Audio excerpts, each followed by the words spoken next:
with the Paul Scholten Center for Jurisprudence. And this is indeed a very fitting coincidence because the way of thinking about jurisprudence with its effects in and on society is really what characterizes the work of our speaker today, Alon Harel.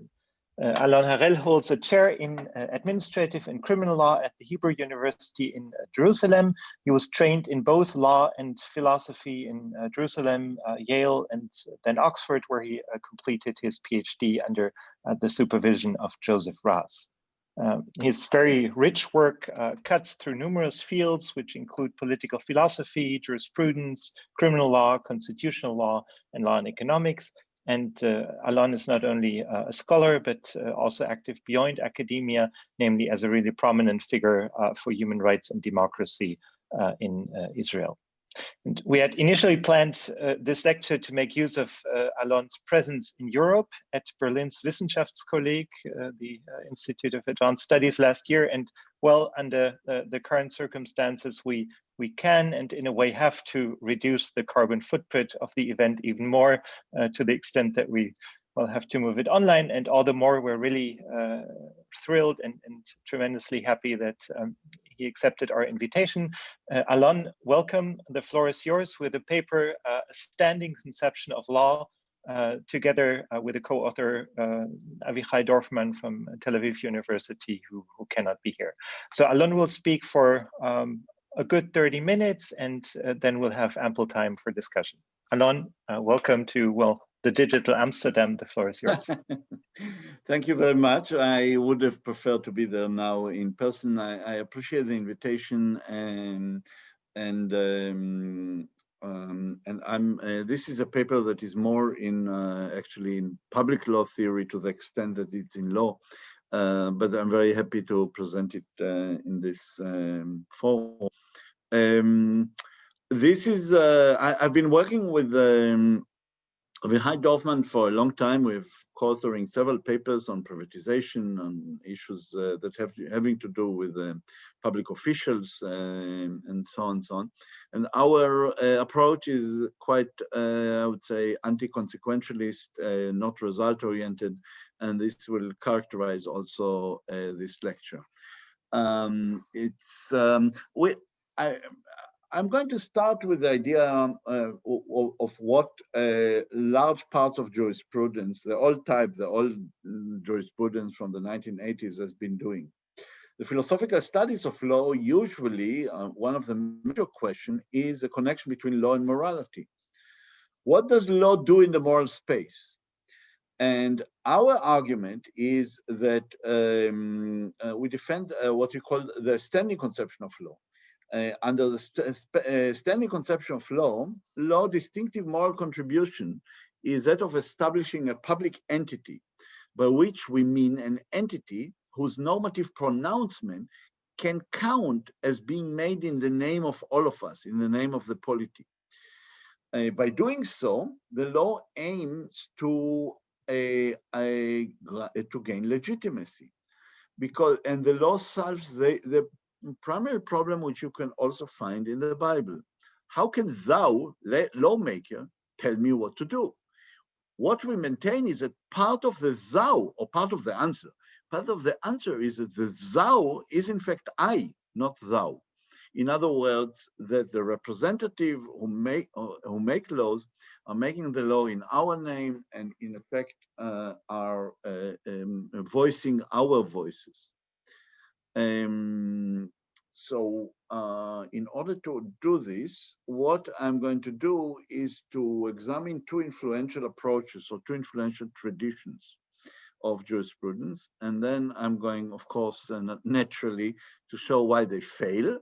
And then I'm coming with my hocus pocus with a proposal that is different in fundamental respect. So let me present first the two traditions. One tradition, most famously associated with legal positivism, suggests something very simple. Law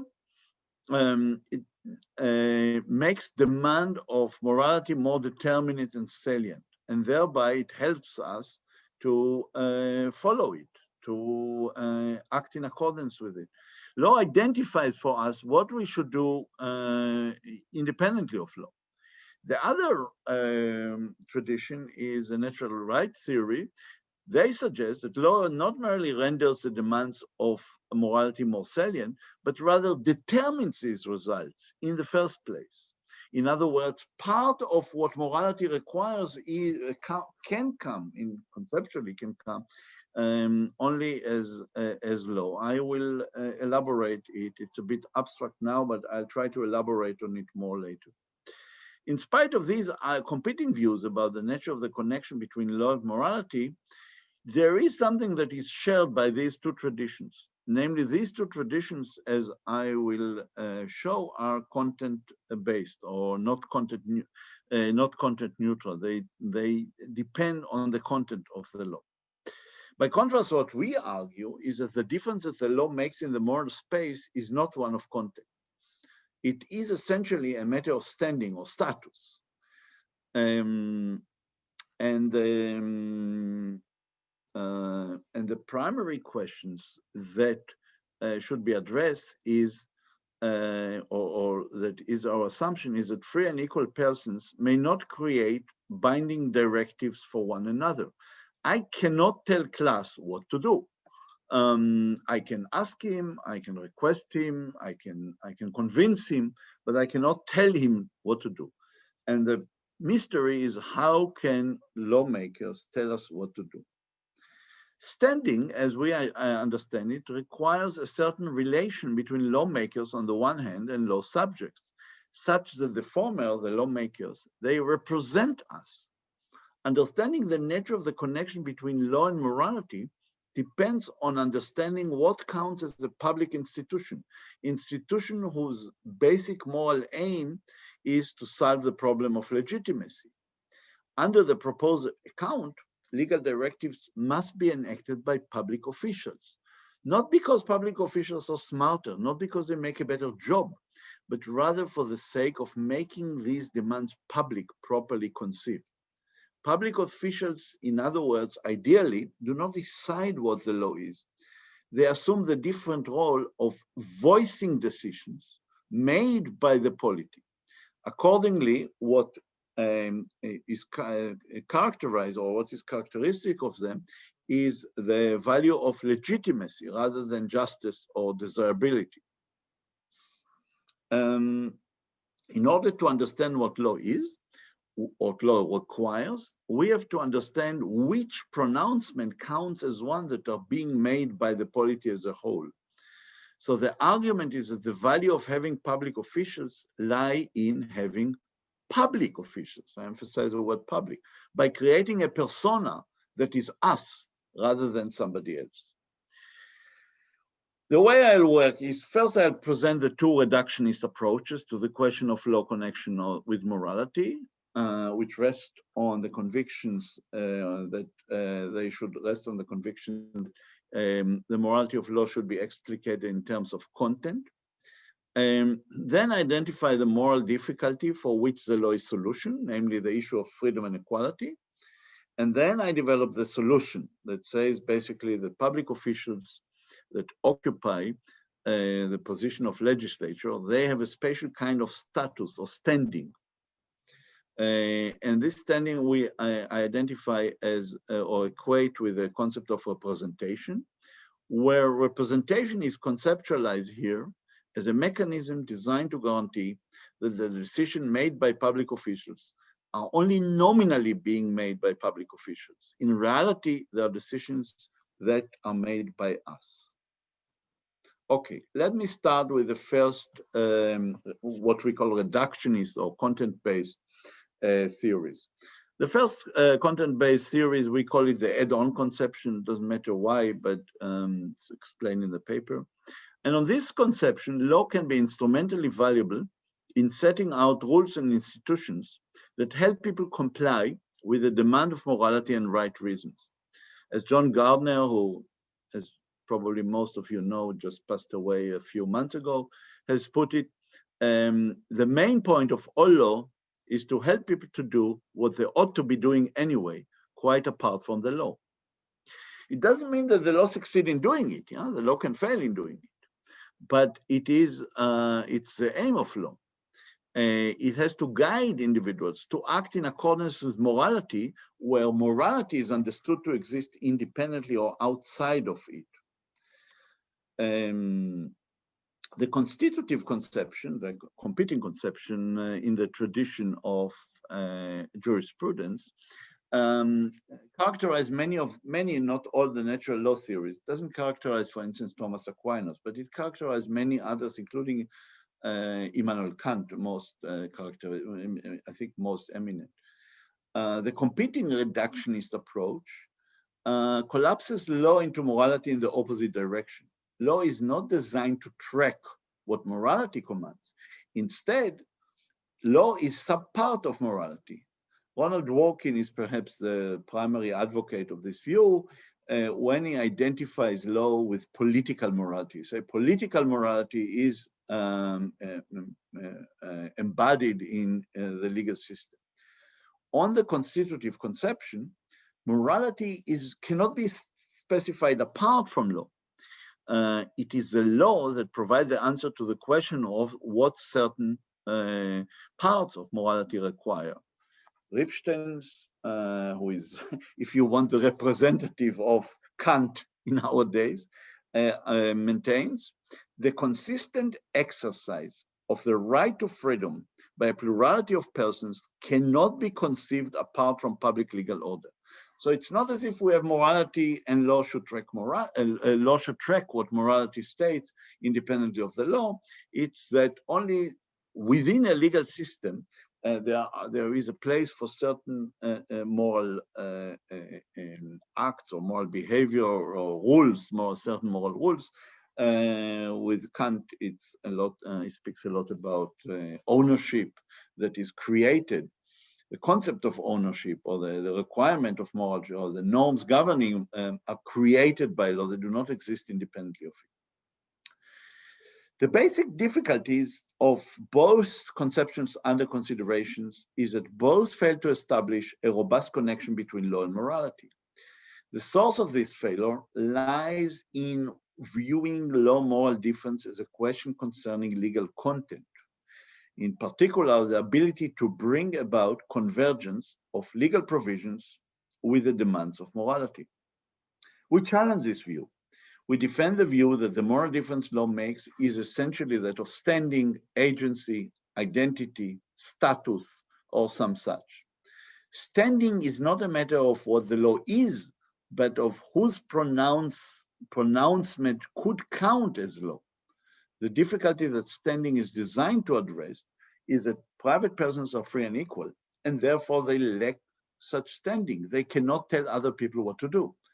Private persons are entitled always to resist the imposition of a moral duty simply because it is made by a private person. Let me illustrate it by using a simple example.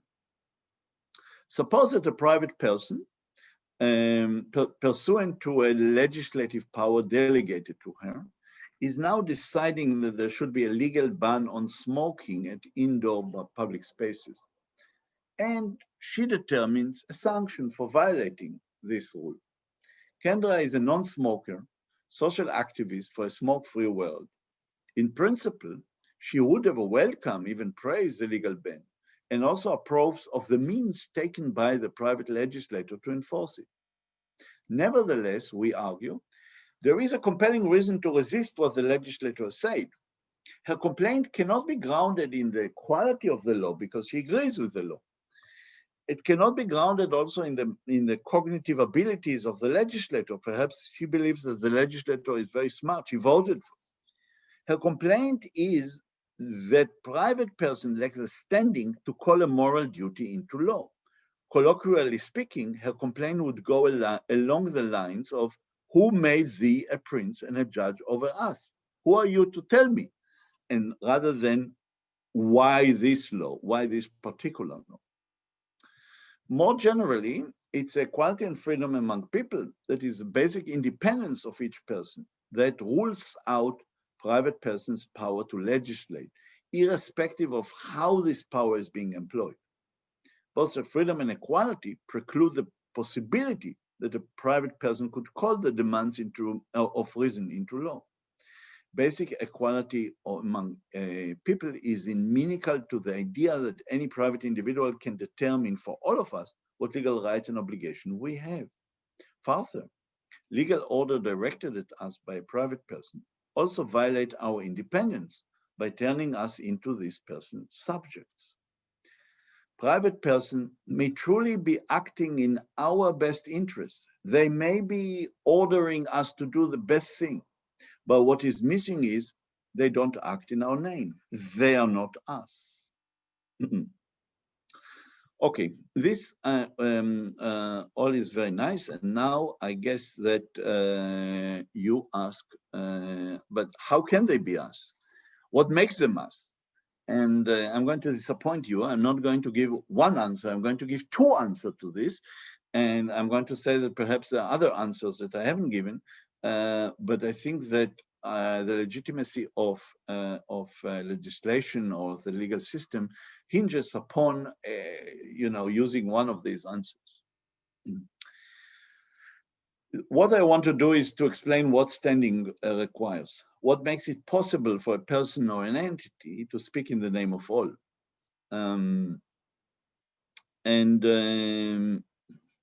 Our claim is that representation, a representative properly conceived, differs from a private person in that representatives replicate in their decision fundamental features of the represented.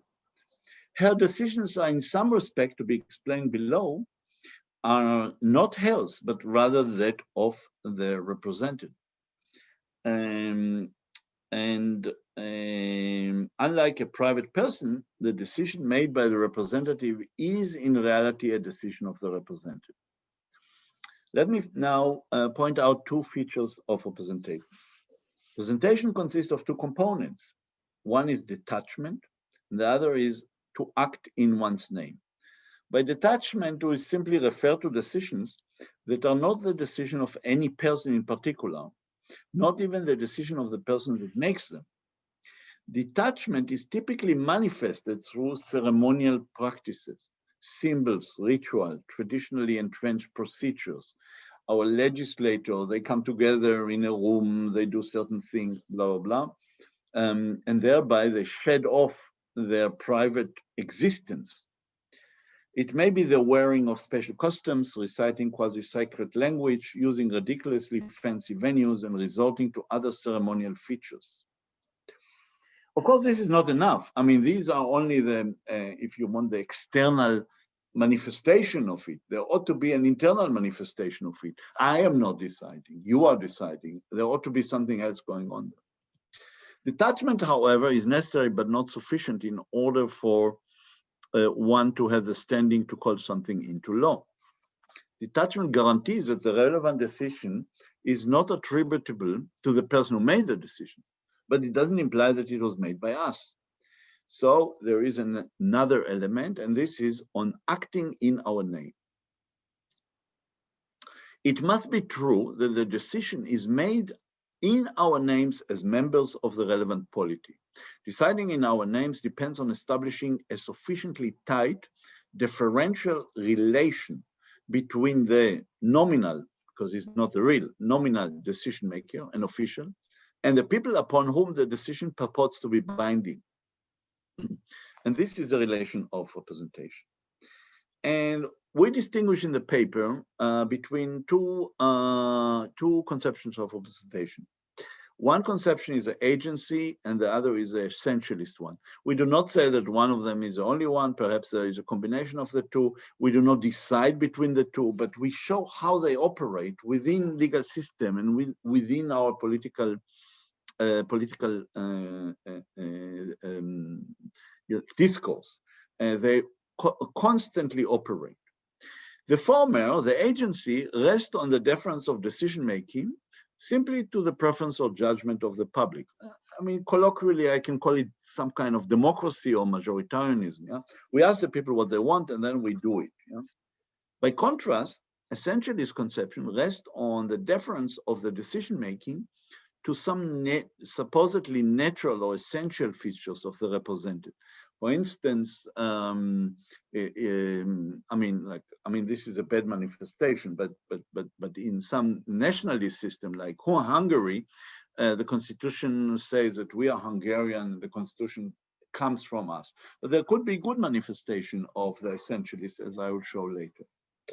The object of deference concern who the public is and what its constitutive features are. But I want to emphasize, in both cases, the decision made by the representative is apt to meet the challenge posed by regarding those subjected to the decision as free and equal persons. As in both cases, the decision of the representative is not really of him or her, it is of us. Let me start with agency very briefly. Again, this is like quite boring. Yeah, it's democracy or something like democracy. To speak in the name of the people under agency-based theories of representation, one has to know what these people want, judge or judge to be just, and act in accordance with it, decide as they could have decided or would have decided. Now, to decide what they would have decided is a very complicated thing, yeah, because it's not always clear what I decide. Just to give you an example that I used in another paper to analyze the problematics of this. If, let's say, class is my representative and I am the represented, and I believe capital punishment should be, this is for you, Brian, for your country. I believe capital punishment is great. And class wants to represent me. But I believe that capital punishment is great only because I believe capital punishment deters. Yeah, it's a very good deterrence. But let's say class knows that it doesn't deter. And I also believe that in order to justify capital punishment, there must be deterrence, otherwise it's not justified. Now, the question of what class should do in order to justify my preference is quite complicated, because on the one hand, you can say, I represent your view by supporting capital punishment. On the other hand, you can say, I represent your view by saying that capital punishment is justified only on the condition that it deters, and I know, as opposed to you, that it doesn't deter. And therefore, it's quite, I mean, just a simple example. I hope it came through. I tried to do it very quickly. But to show how problematic it is to represent in this supposedly simple agency-based theories. Yeah? There can be any number of principles of aggregation that could be used. Majoritarianism is one of them, but there could be weaker systems. For instance, John Rawls spoke about decent consultation hierarchy or other systems that are responsive to our views, responsive to our preferences. So the requirement that we put there or suggest as a kind of general name for all of these is a requirement to take into considerations, to be constrained by the preference and judgment of others, and so on and so on. Now, we don't deny that there could be cases in which you ought not to do what the people want, but I think ideally I would regard these cases, I mean, that's something we haven't developed, but one idea is that in those cases, for instance, if the representing you requires me to kill people or to violate human rights and so on and so on, we suggest that as a possibility that in this case, the decision maker act in their own name. Their act is a private one that may be necessitated or justified by the circumstances, but that's not part of our scheme. Okay, so this is the agency-based theory of representation. I'm turning to the essentialist one, which I think is more interesting because it's less spoken about explicitly, but we think it exists and exists in many contexts. Agency-based theories figure prominently in contemporary practices like democratic elections and so on and so on. There is, however, an alternative view of how representation can forge a sufficiently robust connection between decisions of representatives and those in whose name they make the decision. Under the essentialist or the naturalist or whatever conception, to represent means to decide in a way that fits certain natural or essential features of the represented. So it's not the preferences, it's who the represented is really. There is a nice expression that I'm going to use from Jeremy Waldron. The basic thought underlying customary law, in his view, is that, and I cite, law is originally something held in common, something essentially ours, something indeed which only exists to the extent that it is embedded in and part of a shared way of life. On the basis of this observation, Waldron argues, on their face, custom and assembly legislation look quite different as sources of law. It turns, however, that there are surprising affinities between the idea of legislation and the idea of customary law. The common denominator is the people. In each instance, custom and legislative assembly, one can say the people are governing themselves. We indeed agree. There is an underappreciated similarity between legislative assemblies, elected legislative assemblies on the one hand, and custom on the others. In both cases, the representative is not the true originator of the decision, but rather the one who voices decisions made by others. The modern institution of legislative assembly typically embodied an agency-based view of representation. The people are governing themselves by consciously forming preferences or making judgments, and their representative replicates them. By contrast, custom can be conceived as grounded not in the agency of the constitution, but in natural features of the represented. The object of deference is not the product of deliberation, conscious deliberation, the preferences, but their innate traits, which are often not even known to them. Here is a cite from Pitkin, from Hannah Pitkin in her quite famous book on representation, what she calls descriptive representation. Representing is not acting with authority. Rather, it depends on the representative characteristic, on what he is or like, on being something rather than doing something. The representative does not act for others. He stands for them by virtue of correspondence or connection between them, a resemblance or reflection. In political terms, what's important is less what the legislator does than how it is composed. And this is often justified, as we know in these days, to justify representation by minorities, women, and so on and so on.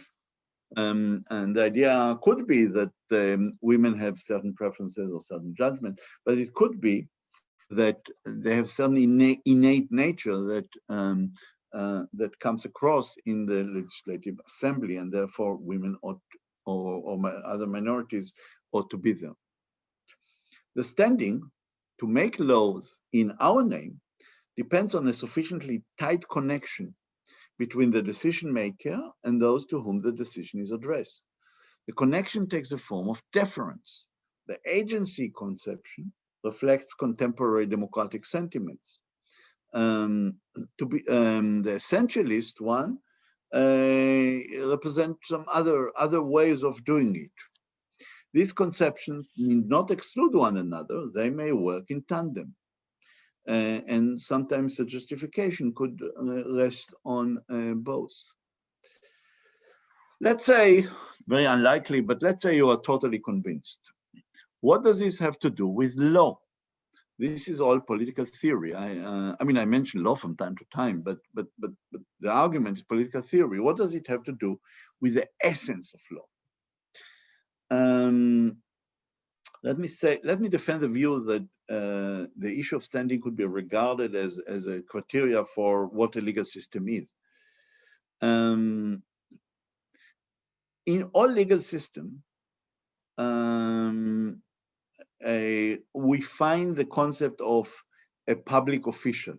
We find the concept of public law as distinct from public law, from private law.